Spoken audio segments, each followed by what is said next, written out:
Associate professor MSJ college Bharatpur.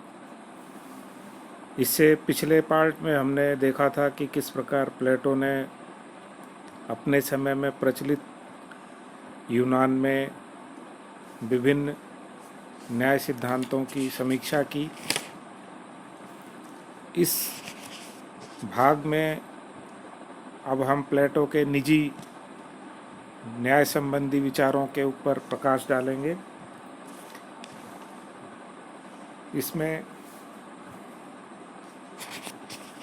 प्लेटो की न्याय की अवधारणा, इसमें हम जैसे देख सकते हैं कि ये प्लेटो के न्याय का सिद्धांत, इसके दो प्रमुख भाग हैं। व्यक्ति की दृष्टि से न्याय का वास्तविक निवास स्थान आत्मा है और राज्य मानव आत्मा का ही बड़ा रूप है। अतः न्याय का निवास राज्य में भी होता है। प्लेटो इसी आधार पर न्याय के दो प्रकार बताता है। पहला, वैयक्तिक न्याय।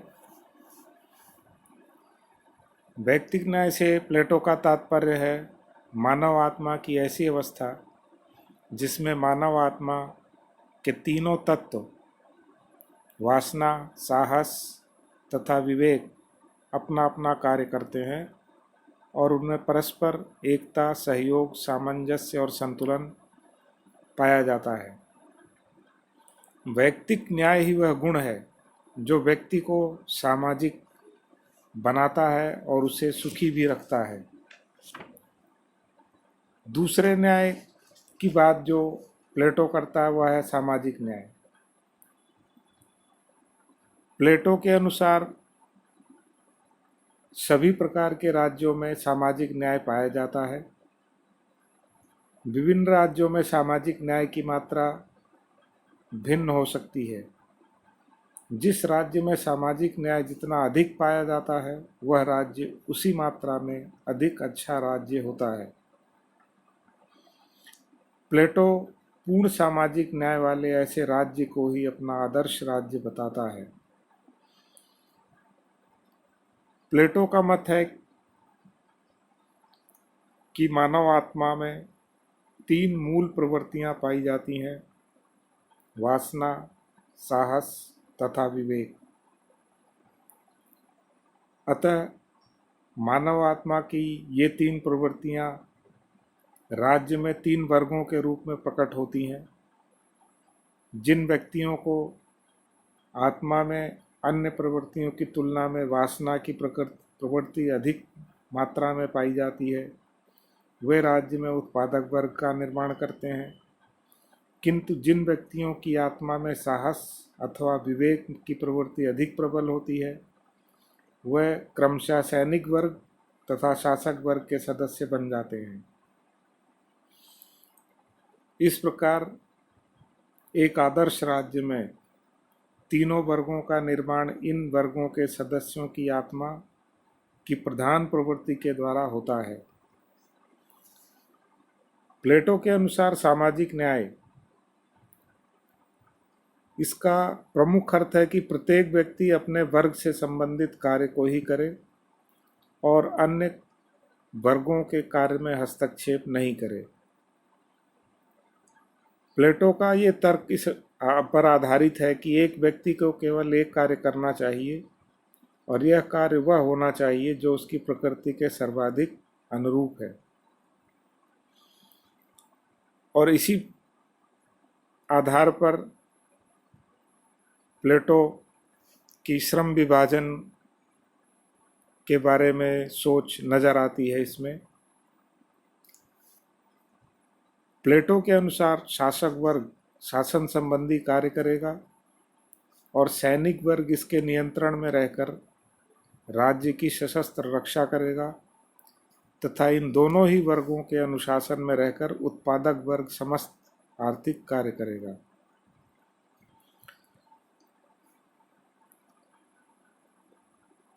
प्लेटो न्याय सिद्धांत में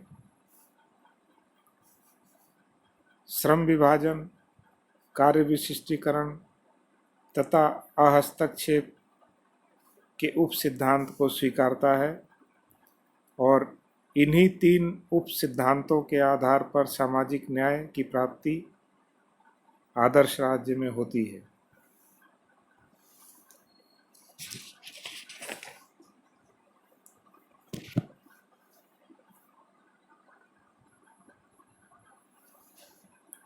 अब हम बात करते हैं प्लेटो के न्याय सिद्धांत की प्रमुख विशेषताओं की।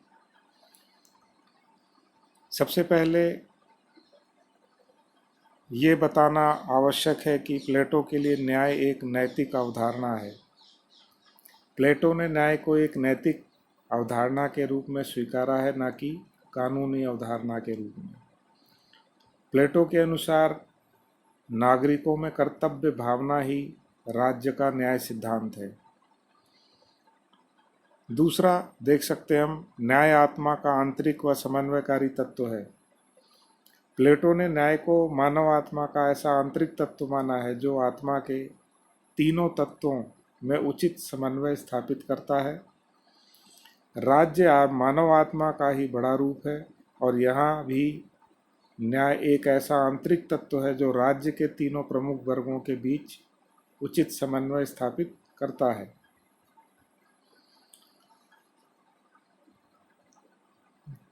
अगली प्रमुख विशेषता है श्रम विभाजन, अहस्तक्षेप व कार्य विशिष्टीकरण का सिद्धांत। प्लेटो का मत है कि नागरिकों को उनकी आत्मा की प्रधान प्रवृत्ति के अनुसार शासक वर्ग, सैनिक वर्ग तथा उत्पादक वर्ग में विभाजित किया जाना चाहिए और प्रत्येक व्यक्ति को केवल अपने वर्ग से संबंधित कार्य को ही करना चाहिए। इस प्रकार की कार्य व्यवस्था को ही श्रम विभाजन उप सिद्धांत कहा जाता है। प्रत्येक नागरिक अपने वर्ग से संबंधित कार्यों तक ही स्वयं को सीमित रखेगा, अर्थात अन्य वर्गों से संबंधित नागरिकों के कार्यों में हस्तक्षेप नहीं करेगा। यही अहस्तक्षेप का उप सिद्धांत है। इसके बाद बारी आती है कार्य विशिष्टीकरण की। जब प्रत्येक नागरिक अपने ही कार्य को करेगा और बार बार करेगा तो वह अपने वर्ग से संबंधित कार्य को करने में विशेष योग्यता एवं क्षमता भी प्राप्त कर लेगा। यही कार्य विशिष्टीकरण का उप सिद्धांत है।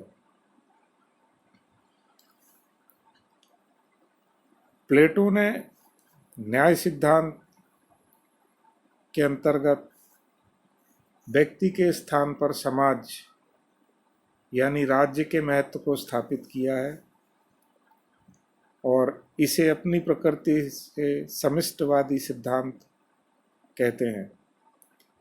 प्लेटो राज्य को एक सावयवी शरीर मानता है और उसका न्याय सिद्धांत राज्य में सावयवी एकता प्राप्त करने का साधन है।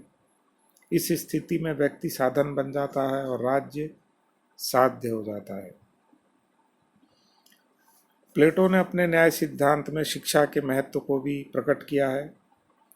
प्लेटो ने राज्य में न्याय को लागू करने तथा उसे बनाए रखने के लिए दो सहायक एवं अनिवार्य साधन स्वीकारे हैं, जो शिक्षा तथा साम्यवाद के रूप में दिखाई देता है। और प्लेटो ने न्याय की अवधारणा में दो प्रकार के न्याय को स्वीकारा है, वैयक्तिक न्याय तथा सामाजिक न्याय। न्याय का निवास मानव आत्मा में होता है और क्योंकि राज्य मानव आत्मा का ही बड़ा रूप है, अतः न्याय का निवास राज्य में भी होता है, जिसे प्लेटो सामाजिक न्याय कहता है।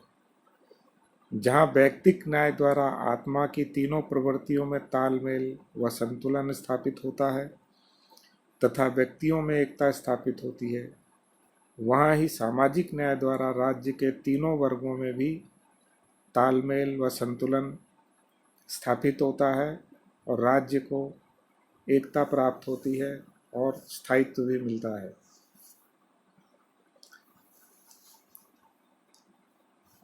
न्याय सिद्धांत की आलोचना भी की जाती है।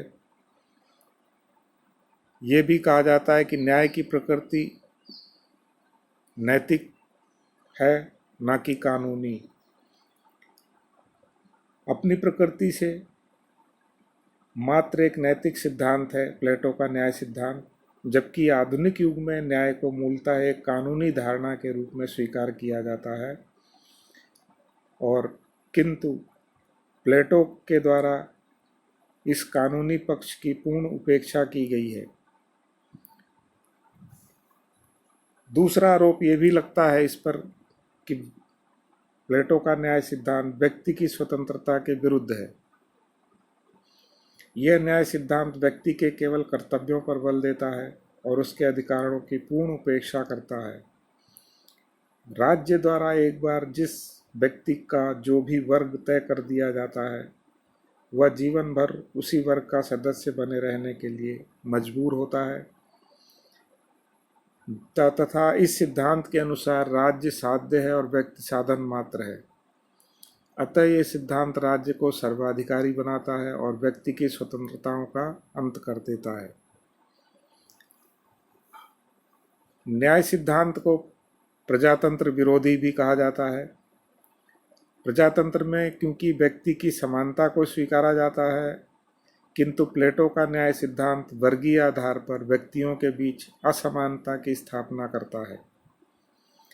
प्लेटो की न्याय व्यवस्था न केवल शासक वर्ग तथा सैनिक वर्ग को ही राजनीतिक अधिकार प्रदान करती है, बल्कि उत्पादक वर्ग जो जनसाधारण है उसे महत्वहीन बना देती है। अगला है व्यक्तित्व के पूर्ण विकास में बाधक है यह सिद्धांत। व्यक्ति के व्यक्तित्व के पूर्ण विकास के लिए जरूरी है कि व्यक्ति को अपनी समस्त योग्यताओं को विकसित करने का अवसर मिले, अर्थात व्यक्ति को अपनी आत्मा के तीनों गुणों का विकास करने का मौका मिलना चाहिए। किंतु प्लेटो का न्याय सिद्धांत एक व्यक्ति को उसकी आत्मा के केवल प्रधान गुण को विकसित करने का ही मौका देता है। अमनोवैज्ञानिक व अव्यवहारिक सिद्धांत। प्लेटो का यह विचार असत्य है कि एक व्यक्ति अपने संपूर्ण जीवन में आत्मा के किसी एक गुण के अधीन ही रहता है। वास्तविकता तो यह है कि एक ही व्यक्ति आयु, अनुभव, आवश्यकता तथा परिस्थितियों के अनुसार कभी वासना, कभी साहस तथा कभी विवेक के अधिक प्रभाव में रहकर कार्य करता है। मनोविज्ञान की दृष्टि से इस न्याय सिद्धांत का आधारभूत दोष यह है कि ये सामाजिक जीवन में पाई जाने वाली व्यक्तियों की इच्छाओं एवं आकांक्षाओं के पारस्परिक संघर्ष को स्वीकार नहीं करता है। इसीलिए सेबाइन ने कहा कि प्लेटो की न्याय की धारणा अत्यधिक जड़, आत्मपरक, निष्क्रिय, अमनोवैज्ञानिक तथा अव्यवहारिक है। विरोधाभासी सिद्धांत।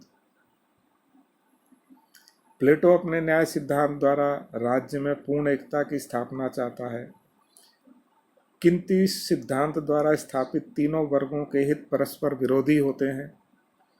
यदि प्रत्येक नागरिक केवल अपने वर्ग से संबंधित कार्य को ही करेगा, तो उसके सोचने का तरीका भी केवल वर्गीय हित तक ही सीमित हो जाएगा। इस स्थिति में हितों की दृष्टि से एक राज्य में 3 राज्य स्थापित हो जाएंगे और राज्य की एकता को खतरा उत्पन्न हो जाएगा। अगली आलोचना आधुनिक युग से संबंधित है। आधुनिक युग में न्याय को एक कानूनी अवधारणा के रूप में स्वीकार किया जाता है, किंतु प्लेटो ने अपने न्याय सिद्धांत में कानूनी पक्ष की पूर्ण उपेक्षा की है। राज्य की संपूर्ण जनसंख्या को मात्र 3 वर्गों में विभाजित किया है, किंतु आधुनिक राज्यों की समस्त जनसंख्या को मात्र 3 वर्गों में बांटकर शासन एवं न्याय की स्थापना संभव नहीं है। आधुनिक राज्यों का प्रमुख लक्षण है न्यायपालिका के रूप में न्याय, प्लेटो ने अपने न्याय सिद्धांत में संप्रभुता एवं संविधानवाद का उल्लेख ही नहीं किया है, जो कि आज के सभी आधुनिक राज्यों में प्रमुख रूप से पाया जाता है। धन्यवाद।